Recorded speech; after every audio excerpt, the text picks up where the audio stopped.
Class का एक chapter है ना। 11th क्लास में अलजेब्रिक में एक कॉम्प्लेक्स नंबर्स लेके आए हैं। कॉम्प्लेक्स नंबर्स यानी समिश्र संख्याएं, समिश्र संख्याएं, इस पे हम चर्चा आज करेंगे, है ना। विशेष केसी सिन्हा मैथ चैप्टर 10 पढ़ाने जा रहे हैं आज, 11th मैथ। यहाँ पे ध्यान दीजिएगा, एक छोटा सा है, ध्यान दीजिएगा। यहाँ इस चैप्टर के पर्पस पे, है ना, यहाँ हर बात का मतलब है जरूरी नहीं, यहाँ हर बात का मतलब है जरूरी नहीं, इस चैप्टर के माध्यम को बता रहे हैं हम। यहाँ हर बात का मतलब है जरूरी नहीं, मगर हर बात मतलब की होगी, मगर हर बात मतलब की होगी। ये चैप्टर जो है कभी ऐसा मत सोचिएगा कि ये मतलब की नहीं होगी, कुछ भी इसमें होगा आपका मतलब की होगी। थोड़ा विशेष ध्यान दीजिएगा। सबसे पहले महावीरा साहब एक इक्वेशन लिए थे 2x + 4, है ना, 2x + 4 = 0। यहाँ पे जब महावीरा साहब जब इसको क्या करने लगे, सिद्ध करने लगे, तो आपका रियल नंबर का एक आपका छोटा सा, जिसको बोलते हैं हम लोग इंटीजर नंबर, वो भी पॉजिटिव इंटीजर नंबर अगर लिए तो लेने से कोई भी दुनिया का कोई भी पॉजिटिव इंटीजर ले लीजिए, ये इक्वेशन आप सिद्ध नहीं कर पाएंगे, है ना। तो ये इक्वेशन जो है पॉजिटिव इंटीजर से नहीं सिद्ध हुआ, जिसके कारण से महावीरा साहब को एक सुझाव आया और वो उन्होंने एक निगेटिव इंटीजर लिए। जैसे कि आप देख रहे होंगे महावीरा जो है 850 एडी, है ना। यहाँ पे ध्यान दीजिएगा, ये जेड को दो भागों में यानी निगेटिव और पॉजिटिव इंटीजर नंबर बोलते हैं जेड को, ध्यान दीजिएगा फिलहाल। तो यहाँ पे निगेटिव इंटीजर नंबर हमने लिया, x = -2, वैसा नंबर ले जो कि प्रूव हो जाए, तो निगेटिव ही लेना पड़ा, पॉजिटिव नहीं। तो 2 × -2 + 4 = 0, ये आपका प्रूव हो गया इक्वेशन, निगेटिव इंटीजर से हुआ, ठीक है, ध्यान रखिएगा। उसके बाद ध्यान दीजिएगा, एक और इक्वेशन आया आपके सामने, देखिए x² + 1 = 0। इसको भी आप यानी पहले जो है ना सिद्ध नहीं होता था, तो यहाँ पे x² बराबर जब ये -1 और x इक्वल देखिए ±√-1, तो यहाँ पे ध्यान आया कि भाई ये जो है ये आपका रियल नंबर तो नहीं हो सकता, है ना, रियल नंबर नहीं हो सकता। क्यों? क्योंकि √-1 है, √-1 अभी तक आप रियल नंबर नहीं देखे होंगे। तो फिर बाद में आगे चल करके सबसे पहले हमारे आए स्विस के गणितज्ञ यूलर साहब, यानी यूलर गणितज्ञ, जो √1 का नाम आयोटा दिए, है ना, आई रखे। आई मींस यानी इमेजिनरी नंबर, एक पहचान है इसका, है ना, आयोटा।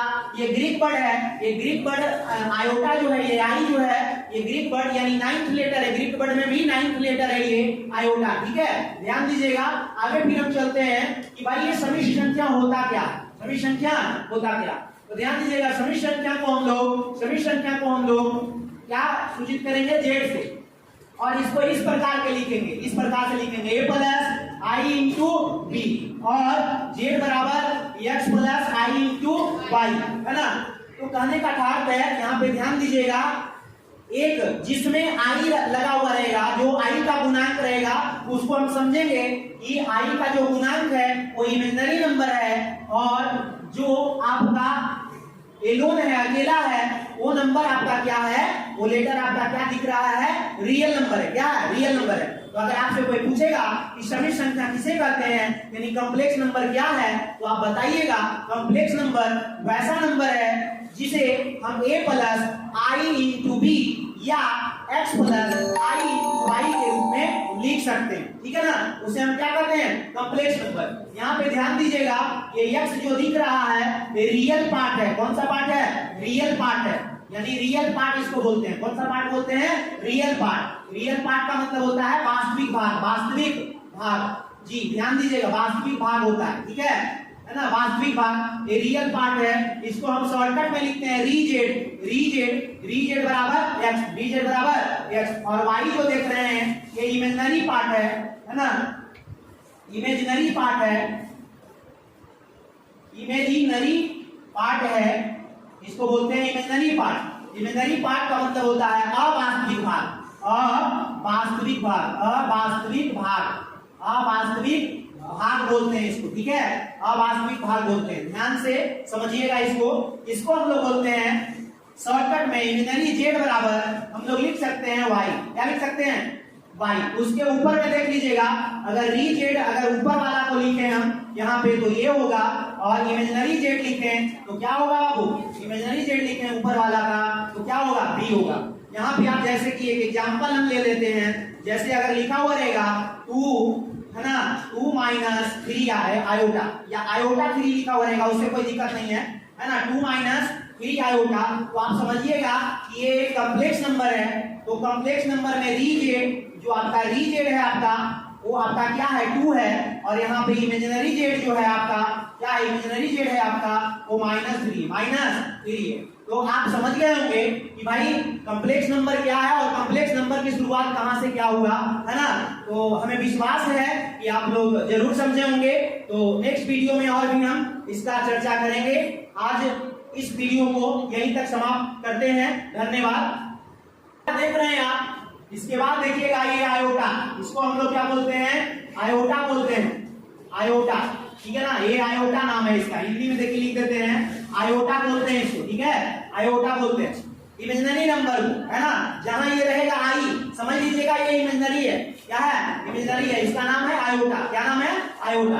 अब ध्यान दीजिएगा, ये 2 4 जो है हम बता रहे हैं, उसको आप ध्यान में रखिएगा। अगर मान लीजिए आयोटा का मान जो होता है वो √-1 होता है। क्या होता है, √-1 होता है। ये चीज ध्यान से थोड़ा सा देखिए, √, क्या होता है, -1 होता है।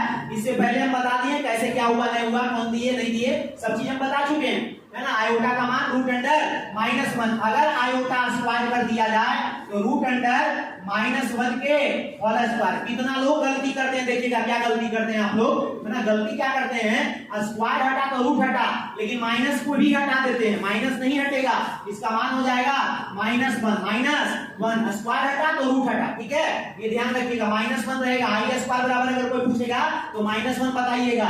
अगर आपसे कोई पूछ दे कि आयोटा क्यू यानी आई क्यू बराबर क्या होगा, तो यहाँ पे ध्यान रखिएगा, हमेशा आई पढ़ रहे हैं जरूर, लेकिन ये आयोटा है, ये ध्यान रखें आप लोग, है ना। आयोटा यानी आयोटा क्यू का मान क्या होगा, तो आयोटा स्क्वायर इंटू आयोटा लिख सकते हैं आप, है ना। आयोटा स्क्वायर का मान अभी निकाले, -1 इंटू कितना हो गया, आयोटा, तो आयोटा इंटू -1 माइनस आयोटा, ये चीज ध्यान देंगे हम लोग। आयोटा 4 का मान, तो आयोटा स्क्वायर के होल स्क्वायर कर सकते हैं इसको तोड़ने के लिए, ठीक है। तो आयोटा स्क्वायर का मान कितना है, -1 के अगर होल स्क्वायर अगर हम करते हैं तो क्या हो जाएगा बताओ, -1 गुने -1 क्या होगा, माइनस प्लस, और 1 गुने 1 कितना, 1। ये आपका I4 का मान होगा, ठीक है। तो ये ध्यान रखिएगा, ये 4 बार आपको ध्यान देना होगा, ठीक है, इसको, है ना, ये ध्यान देना होगा, क्योंकि भाई इसके बाद जो बनेगा आई का मान, जो भी वैल्यू होगा वो आपको क्या होगा, जो भी मान होगा वो आप निकाल सकते हैं। जैसे आयोटा 5 का मान निकालना है, हम जो दे रहे हैं ये हम सिर्फ लिख रहे हैं, ठीक ना, इसको आप निकाल लीजिएगा इस तरह से। तो आज का यहीं तक, है ना, फिर हम आगे चलेंगे नेक्स्ट वीडियो में। धन्यवाद।